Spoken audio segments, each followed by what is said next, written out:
Breaking news from across the globe. Myanmar's military has seized power in a coup against the elected government. The army has detained leader Aung San Suu Kyi and other members of the ruling party. Reuters reporting the military has declared a one-year state of emergency. Soldiers now surrounding City Hall in Myanmar's largest city, Yangon. Suu Kyi and other leaders were taken in a raid early on Monday.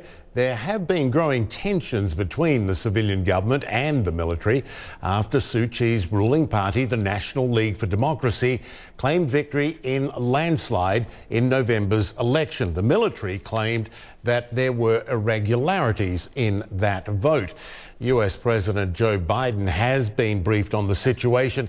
The White House saying, quote, "The United States opposes any attempt to alter the outcome of recent elections or impede Myanmar's democratic transition and will take action against those responsible if these steps are not reversed." CNN's Will Ripley is in Hong Kong with the latest development. I mean, the military says otherwise, but critics say this is a violation of the Constitution the military helped write and said only a couple of days ago it would abide by. What's the latest? Yeah, this is, as my colleague Ivan Watson put it, a textbook definition of a military coup, a military that suffered a humiliating defeat in November's elections where the National League for Democracy party that the military actually supported and helped put into civilian power, even though the military retained control of key levers of power in the government. That NLD party got 396 seats. The military proxy party got just 33 seats. And there are accusations on the military side now of widespread voter fraud. There was one memo that was put out saying 10.5 million possible cases of voter fraud, which election watchers say is highly unlikely. And in fact, the election authorities inside Myanmar have disputed that there was widespread voter fraud. So what the military apparently has done now is detain not only Aung San Suu Kyi and her top lieutenants, but they have also shut off all but one television channel, the official military television channel in the country. They've turned off the internet, tried to block social media, and even cut phone lines, which makes the information flow very difficult, both getting out of the country, but also for people inside the country to communicate internally. And then the one official news bulletin confirming this military coup says that a state of emergency will now be in effect for 1 year. Power has been transferred over to the military, and these elected civilian leaders, part of a government that just came into power 5 years ago, won a landslide in this latest election. Now their futures are uncertain as, Aung San Suu Kyi is once again potentially under house arrest, where she has been on and off for the better part of 20 years before she was elected as Myanmar's civilian leader in the last elections 5 years ago. And then her party overwhelmingly won even more seats in this most recent election in November. Yeah, and that's kind of the point. And as you mentioned, I mean, the military claiming irregularities, but this was an election in which Suu Kyi's party won, I think it was 80% of the seats. I mean, is there any evidence being offered of irregularities that would have changed such a landslide result? I mean, what is the military's aim here?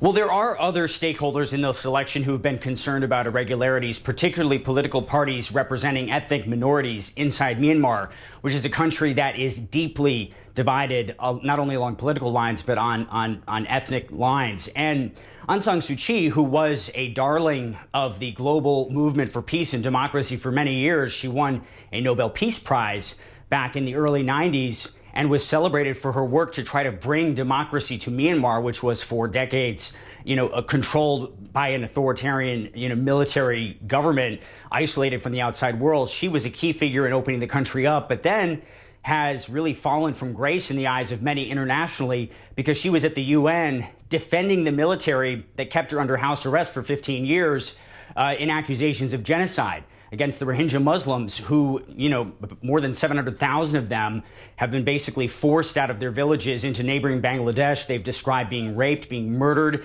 at the hands of Myanmar's military. And Aung San Suu Kyi was at the United Nations defending their actions, saying they were justified, blaming Rohingya militants for provoking the confrontation with state security forces, even though there's overwhelming evidence that that was not the case. And so, but domestically, for that tough stance against Rohingya Muslims who are widely despised by the large population of Buddhists inside Myanmar, her popularity levels have been extraordinarily high at home, which may be a reason why her party won so many seats this past November. But from the military leadership perspective, to have so few seats, to suffer such a humiliating defeat, it seems as if this kind of illusion of civilian leadership, the generals just decided no more, and they've now stepped in to take things over. All right, Will, we'll be checking in with you. Thanks so much, Will Ripley, there in Hong Kong. Tom Andrews is the UN's Special Rapporteur on Human Rights in Myanmar. He joins me now. I guess good to see you, sir. There have been murmurs of something like this possibly happening. What do you think caused the military to act to do this? What possible justification? There is no justification, Michael, at all. And it's a real mystery as to why they did this. I mean, first of all, they wrote the Constitution that they just overthrew.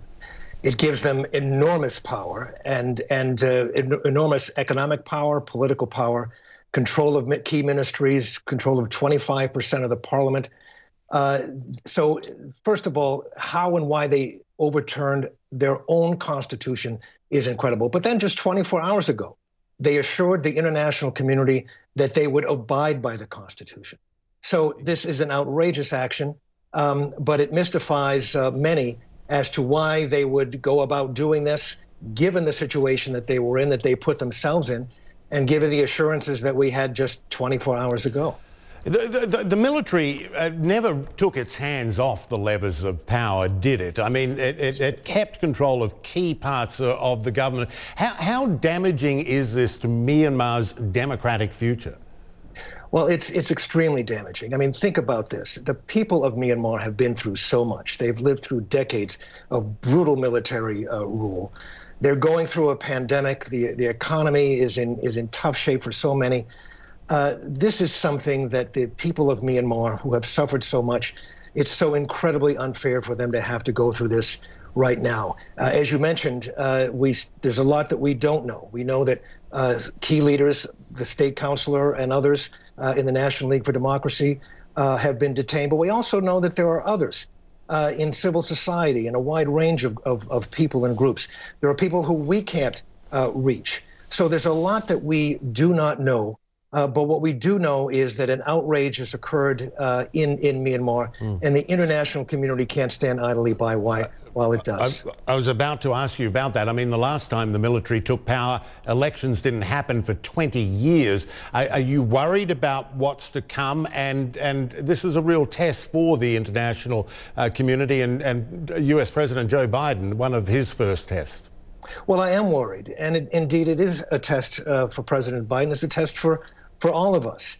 The international community has to speak very loudly, very clearly and unequivocally that this is outrageous and that the people of Myanmar are going to have people standing there with them. We're very close to the situation. We're monitoring the situation, and we stand with them. Secondly, the international community has to begin work right away to identify the very concrete steps that can and should be taken to address this outrage and to apply the pressure necessary for justice to be done in Myanmar. So it's a great challenge, but it's something that we just can't turn away from. One of the military's claims is irregularities in an election which Suu Kyi's party won by a whopping 80% of the seats. I mean, is there any evidence of irregularities or irregularities that would have changed the result? And if that evidence is not forthcoming, then what do you say? Well, whatever your complaints are about the election, and most people, most observers agree that much of what they're saying is basically evidence-free claims of what happened, this widespread fraud.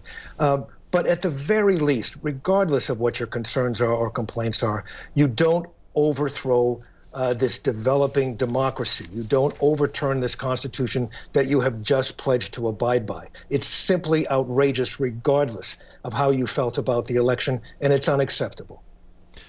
Tom Andrews, thank you so much. I really appreciate you taking the time. An important moment for Myanmar. Thank you. Sure, Michael. Thank you.